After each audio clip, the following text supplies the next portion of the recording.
Hi guys, welcome to my channel. My name is ReadingBear and I hope you are ready for some more stories. And today, we'll take a look at some new IDontWorkHereLady content. If you enjoyed my content, please don't forget to subscribe to my channel and post some bear emojis in the comment. And now, let's dive right into the stories. The first story is titled You Don't Work Here Lady.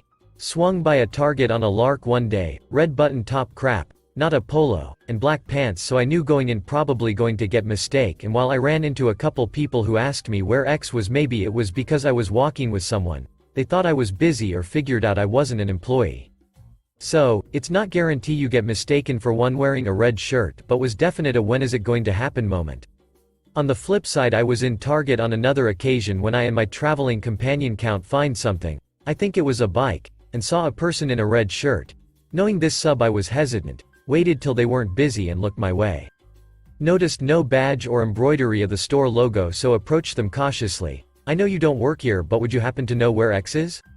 As I suspected they didn't work there, we shared a laugh, and then they pointed me to X as they knew where they were. The next story is titled Mobility Aid Doesn't Stop Them. So, my partner has decided that since I'm a fall risk, unless he's with me, I should use a mobility device of some sort. They have a mobility scooter from their previous partner who died from a bunch of stuff with the COVID cherry on top, so I was given that scooter to use all I want. I had a mobility scooter years ago and losing that bit of independence really did a number on my head.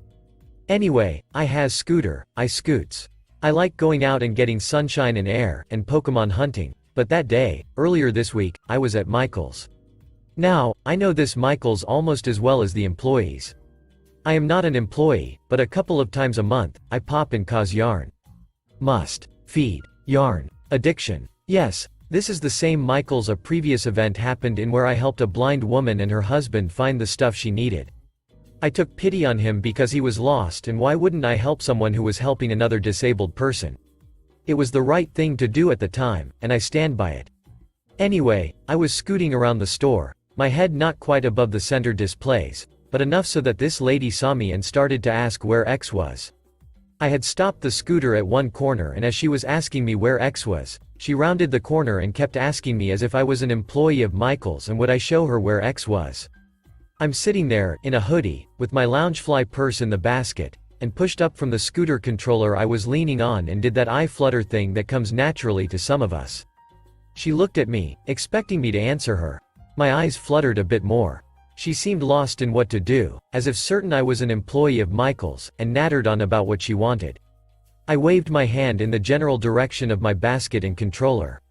Her eyes did the blinky flutter thing as if she couldn't comprehend what I was doing. Then her eyes followed my hand movement and she looked me up and down a few times, sitting on the scooter and smiling. "Oh, I guess you don't actually work here," she said, and walked off. I couldn't stop laughing. The next story is titled I'm Not the Store Santa. Background, context. I'm a 65-year-old white male with a full, white beard and a well-earned beer gut. At the time of this story, just after Thanksgiving, I was shopping at a fairly nice mall anchoring department store. Now, to be fair to the Karen if the story, I was wearing a bright red hoodie. But with old, nicely broken in jeans and gray Merrell hiking boots. Absolutely nothing like the business casual attire of the store employees. Also nowhere near a full Santa suit. I know, I've got one. Okay, the story. I'm browsing the kids' clothing, trying to find something cute for one of my granddaughters. She likes shirt dresses, long shorts and unicorns. I had a couple of her size t-shirts with the mythical beasties pictured on them in my cart, and was seeking for shorts to go with them, when I hear the call of the wild Karen, "Excuse me," at a fairly high volume from somewhere behind me. Naturally, I ignored it, although I said a quick prayer for whatever luckless individual it was actually directed at. Silly me. Next thing to break my shopping focus was a painfully forceful three-fingered, I know, 'cause I felt 3 claws, blow to my shoulder, hard enough to make me take an extra half step for balance. No mean feat, since I'm 6 feet 250-ish pounds. My fight or flight reflex opted for fight, boding ill for the poker, since I'm a mildly PTSD veteran with a .44 Bulldog revolver on my hip. Yes, I have a permit, and no, this store does not forbid legally carried weapons. I whip around to face my assailant, stepping back to open up space, my right hand instinctively going to my holster, more to ensure no one is grabbing for my pistol than in any thought to pull it, my left coming up with fist clenched. Apparently this startled a squawk from Karen, a 30 to 40-year-old woman with an elementary age-looking child in tow. She takes a half step back and I relax a bit. We eye each other for a half second or so in silence. I recover first. What is wrong with you? Why did you hit me? I bellowed. She's very contrite, mumbles an apology and flees. Just kidding. With typical Karen logic, she screeches, I did no such thing. And if you weren't ignoring customers, I wouldn't have had to. Me. I don't. Karen. Now, take me to your village or whatever. My niece wants her picture with you. Me. What? I actually said that. I think my brain locked for a second trying to make sense of this nonsensical topic shift. Karen. You know, where you take pictures of kids. Me. Lady, I'm not a photographer? Total confusion now. I mean, I'm thinking, did I have a stroke, or is she having one? Karen. Of course not. The kids sit on you and get their picture taken. What kind of Santa are you? Me. Brain gears finally meshing, remembering the color of my sweatshirt. Ma'am, I'm not Santa, I'm a shopper just like you. Thinking, except I'm not crazy. Karen, puzzlement finally replacing entitled wrath on her face. Well, then you shouldn't dress like one. You're just a tease. Me, shaking my head, so I shouldn't wear jeans? At that, I start to hear laughter, the king of suppressed snort that gets away from someone who can't keep glee inside anymore. I turn and see a couple of employees and a few customers I hadn't noticed before with various expressions, ranging from mouth-covered snickering to red-faced, cheek-puffed grins. So does Karen, who stalks away without another word. Hardly my best comeback, but at least it pleased the peanut gallery. I simply bowed and went back to shopping. The next story is titled Ken Trespassed to tell me to fix my fence, then calls cops when I actually try to fix it. Part 1. A few years back there was a big windstorm that blew down my wood fence. Since I was renting at the time, it was my landlord's responsibility to fix it. They called the contractors and set up a date to get it fixed. A week and a half go by with nothing getting fixed, which irritates me because now we cannot let our dogs out back without supervision. Enter my neighbor, who I shall call Ken, because I think it sounds like a male Karen. One morning I get woken up by someone knocking on the sliding glass door outside my bedroom. I laugh and answer the door wearing absolutely nothing, because I assume my wife had accidentally locked herself outside. I answer the door and it turns out my neighbor had walked through my backyard, over the downed fence, and up to the rear entrance to my private bedroom. He's pissed and tells me how upset he is that my fence hasn't been fixed yet. I apologize and tell him that I too am pissed that I cannot let my dogs out back anymore. He calms down, and I put on some underwear so that I'm not exposing myself to all my neighbors. Really, I think what calmed him down is me saying, yeah, I'm pissed too. You should call my landlord and complain. Here is her number. I could see the anger leave his eyes as he realized that we had already done everything we could. Whatever, he trespassed to tell me that the fence was blown down, because obviously I hadn't looked out back in 2 weeks. Part 2. The contractors show up shortly after since I called my landlord and explained what happened. Now the fence borders our properties, and in order to fix the fence the contractors, they were probably just hired hands, but whatever, have to be able to access both sides of the fence. Ken freaks out and calls the cops because they were trespassing on his land in order to fix the fence. They show up and do nothing because it's ridiculous to expect someone to fix a fence while only having access to one side of it. Part 3. Since the contractors needed a couple days to fix the fence, they parked their cars in front of my house. He calls the cops on them and tries to have them towed. Well, they just moved their cars at the end of the day, so the cops couldn't do anything. But I guess he told them that a truck had been abandoned on the street and needs to be towed. At the end of the weekend we go to use my wife's truck, and realize there's a ticket on it. Ken had told them that our truck was illegally parked in front of my house. We got out of the ticket by explaining what happened, and the cops realizing that we didn't abandon our car in front of our house. After that all was quiet until he died a few years later. But I still think back to the day I was woken up, and flashed my neighbors, because Ken just walked into my backyard like it was cool. The next story is titled I Don't Work Here But I'll Help. So I was down at my local Kohl's store buying drinks for me and my mother. It was very hot, so I thought I'd buy some drinks for us. Anyway, I'm walking down the front of the store looking for a specific drink, and suddenly I hear someone clearing their throat in the sort of way that goes, "I want your attention now." So I turned around to see a middle-aged woman looking at me as if I was the scum of the earth. I proceeded to ask her, "May I help you, ma'am?" To which she starts yelling at me to help her find some ice creams for her young child. I'll say he was 5 to 7. As it was my job to help her, and some other BS about if they were hiring me then they had better teach me to treat customers with more respect. Then it clicked. She thought I was a trainee. The actual trainee on shift was wearing a black shirt, so it was understandable to a degree. At this point I realized that she hadn't seen my full shirt, a HP Hufflepuff shirt. But her child had, and was trying to get his mother to see my shirt with no luck. 10 or so minutes go by till I fully turn around, and by the look on her face you'd think a truck had hit her. She started apologizing endlessly, which I just listened to until she stopped. I thought to myself I had two options: A. Just reject her apologies, or B. Help her. I know that it would make more sense to reject her apologies and leave, but I choose to help her. She had been looking in the milk aisle, not the freezer section, and afterward left to find my drinks, checked out and left. The next story is titled "Actually I'm the Instructor.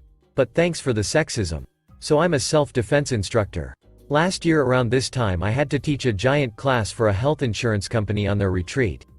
Fine by me, I get bank. But I needed 3 helpers as this was going to be 50 people and only an hour and a half to teach. So I rounded up my helper, my friend, and my husband. All male. I'm female, FYI. I trained them for a week as best I could so they could help out. As an aside, the first half hour I teach profiling and keeping yourself safe using your brains. Well, we get there and my team is setting up while I speak to the event organizer. While my team starts pairing people up, the confused CEO comes up to them. CC. Hey, so this is really cool. I want to hype everyone for it. What does the talking portion entail? Friends shrug. Husband. Oh, it's basically profiling and keeping yourself safe using your street smarts. CC. Oh, cool. Profiling. Where did you learn that? Friends trying not to laugh. Husband. Oh, I don't teach it, she does, points at me. CC looks more confused, then has a realization. Oh. So she teaches profiling and you teach the hands-on martial arts stuff? I was wondering why she was here. Husband, trying not to laugh. Why is that? CC. Oh, because she's rather big. I'm 61 and 180 pounds, mostly muscle. I didn't think she was going to be playing the victim. Wouldn't be very realistic. I thought she was your coordinator or secretary or something. My friends shook their heads and walked off. Instead of correcting him, my hubs walked away and kept an eye on him. As class started and proceeded into the hands-on training, the look of realization and then shame had my hubs and I laughing all the way home. Edits. Alright, maybe I should have labeled it "Hey, I work here," but I don't do that. That is the sort of vein I was going with, as I had just read a delightful post on this subreddit which was the same-ish. Also, I heard this story as we were driving home from my husband's perspective. I was setting up with the coordinator at the time and had no idea. I went to uni for criminal justice. I teach what my mentor and now business partner taught me. If you are interested, I suggest reading his book that has most of it in it.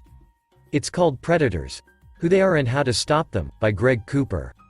For those that missed it, I've been in some type of martial arts since the 4th grade. I was bullied a lot for my size. I started in Taekwondo, then I was in Karate, MMA, Muay Thai, then Krav Maga. Now I teach a bastardization of all those things. I put my height and weight because I believe it's context that is needed. I'm not normal looking and I think that had a lot to do with it. Also, I'm not upset with the guy. After he gave us brilliant ratings and asked us back next year. He's a cool dude, we just thought it was humorous. But perhaps I came across as angry in the title. For that I apologize. Yes, an hour and a half isn't enough time for anything really. That's why I talked the first portion, because your brain is your best weapon. And the self-defense stuff is kinda like tips and tricks. I start every class by telling them even if I had years to teach them, I couldn't ready them for every scenario. But it gives people, especially women, confidence and some much needed info. So cheers. As for the people in the comments who are bagging on what I do, bagging on the fact that I'm a tall woman and they're oh so scared. Duck off. It seems like you enjoy the incel or trolling lifestyle and congrats on that. But also know I don't have to defend what I do or who I am to anyone, especially on the internet. I came to post a story and I did so. But enjoy being a horrible human, hope that works out for ya. The next story is titled You're in the Wrong Country if you think people are going to do that for you. So I browse this sub regularly and have a little chuckle to myself thinking about how people can be so dense and not realizing that customers aren't staff. But I've never had anyone think that about me, until yesterday. Apologies if the formatting is off since I'm on mobile. Here's your important background on me. I'm a British national who has been working in another country for a couple of years. I haven't been home at all during this time, so this year I saved up all my holiday, okayed it with my bosses, and decided to use it all on coming home from now until the new year. My flight touched down mid-afternoon yesterday at Big International Airport. I had opted to hire a car to use since I'm planning a couple of day trips to visit friends who now live across the country. It just so happened that the company I was going with had an empty-to-empty fuel policy. There was just enough fuel in the car to get you to the nearest petrol station, and you didn't have to bring it back with any specific amount of fuel in the tank. This all begins at the petrol station about 5 minutes down the road from the car hire place. I feel like this isn't a surprise to anyone reading, apart from the antagonist of this story, but she appears in a minute. But in the UK, on the whole, we fill up our own petrol tanks. People paid to pump your petrol for you are not a thing. If you go into really rural areas with no other petrol stations for miles around, you might get a hand from the one member of staff there, but that's it. This is the same in my country of work also. You mostly pay over the counter in the shop connected to the station, but for some of the chain petrol stations you can pay at the pump itself via a PIN machine. Sorry if this is like teaching your grandmother to suck eggs and you know this already. It just so happens that this petrol station in question had the pay at pump option. The queue for paying behind the counter was massive, so I decided when I pulled in to pay at the pump. There was a bit of a wait to get to a free pump, and while waiting I noticed out of my window that a car just turning into the petrol station was a hire car by the same company as mine. At the time it was just something to spot, but I didn't realize that I would be front and center in their crosshairs. I eventually pull into a space, get out the car, and start filling it up. I finish and reach into my pocket to get my card out to pay when there's a tap on my shoulder. I look across and there's an, I would guess, mid-30s woman standing there looking angry. I should note that I myself am a woman in my late 20s, and was wearing the jogging bottoms and university hoodie that I had traveled in, so definitely in no discernible uniform at all. I'll be calling her Shouty American, SAW, for short. SAW. Finally someone appears. Can you tell these other cars to move so we can get into this space next? Me, tired because flying is draining, and confused, no. They were here before you. SAW. But they're not with car hire company. You are because your car says so. Get them to move and then get pumping our gas. Me. I'm not employed by anyone, I just hired the car. Also no one's going to pull any petrol in your car other than yourself. At this point I turned away from her so I could pay, and she did not like that. SAW. Pulling my arm away from the screen. I don't want pet roll. The fact that she was trying to make fun of my accent was just odd. I want gas. We were told to fill up here, and if you don't do it I will drag you to that office and watch as you get fired. Obviously, because she is on the verge of shrieking at me and has created a scene, a member of staff comes over and asks what is happening. I was going to politely explain that the woman just seemed to be a little bit confused over what she's been told by the car hire company, but she gets in there first. SAW. This employee at your partner firm care hire company is terrible, she's refusing to pump my gas. Staff member, SM. Do you work for car hire company? Me. No, I just hired the car and needed to fill it up, and now I need to pay. SAW. No, she works for them. Look at the stickers on her car. They're the same stickers on every hire car. SM. Madam, I don't think this lady works for car hire company. I think we just need to let her move on so she can leave and we can keep everyone moving. We also don't have any contracts with car hire company to begin with. At this point there are about 8 cars parked behind the car that she was in, since the driver hadn't thought to move into one of the now many free spaces next to the pumps, and many more indicating that they want to enter the petrol station. But SAW seemed oblivious to this. SAW. I want someone to fill up my car now. I don't care if you fill it up with petrol and not gas. She seemed to have no clue that petrol and gasoline are literally the same thing. You're all lucky that I don't film this and stick it on Facebook so you all get shamed and fired. SM. Getting annoyed as there were people shouting and car horns blaring because of the blockage. You're in the wrong country if you think people are going to do that for you. Please tell the driver of your car to move, Or we will have to have the car towed for an illegal obstruction. I'm pretty sure this isn't a thing, but I sense the guy was just hedging his bets that Shouty had no clue what the law was. She eventually signaled for the driver to move into a space, to the wonderful sound of British sarcastic cheers. It's good to be home. While the staff member apologized profusely for what had happened and offered me anything in the shop on the house. I went home with a tank full of petrol, a deluxe Christmas sandwich, and a good story to tell to my family. That probably wasn't the welcome to the UK that Shouty expected, but it was the one she deserved. If you enjoyed the video, please subscribe to the channel and post some bear emojis in the comments.